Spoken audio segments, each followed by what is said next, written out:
देवेंद्र फडणवीसांनी रॅली काढण्यापेक्षा मराठा आरक्षणासाठी उपोषणाला बसावं असं आवाहन मनोज जरांगे यांनी देवेंद्र फडणवीस यांना केलं।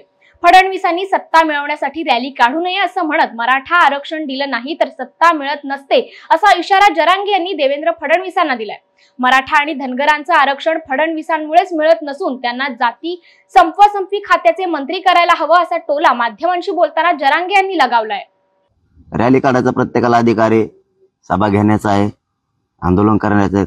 खरं तर देवेंद्र फडणवीस साहेब उपोषणाला बसायला पाहिजे, ते रॅली काढण्यापेक्षा सगळं लोक तिकडे भेटायला येते त्यांना आणि ते बी मराठा आरक्षणासाठी बसावं, म्हणजे आणखीन चांगला इफेक्ट पडेल निवडणुकीवर।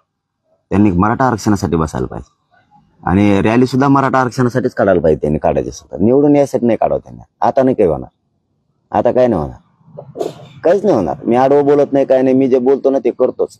हो, आडवं बोलत नाही, त्यांना हिनवीत नाही।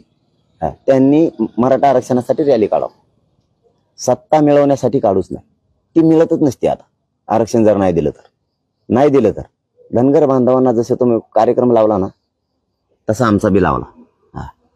कुठे गेली पहिली कॅबिनेट? धनगर बांधवाला इष्टीतून आरक्षण द्यायला पहिली कॅबिनेट कुठे गेली? कशाला रॅल्या काढिता? ह्या दोनच जाती महाराष्ट्रात सगळ्यात मोठ्या, दोन्हीला कसं संपलं? राईट, कसं संपलं? याला म्हणते देवेंद्र फडणवीस। एक खातं निघालं पाहिजे, आता एक नवीन खातं निघलं पाहिजे, संपवासंपवी खातं पाहिजे एक, आणि ते देवेंद्र फडणवीसाकडेच पाहिजे। योग्य माणूस त्या मंत्रिपदाला शोभतो, संपवासंपवी खातं।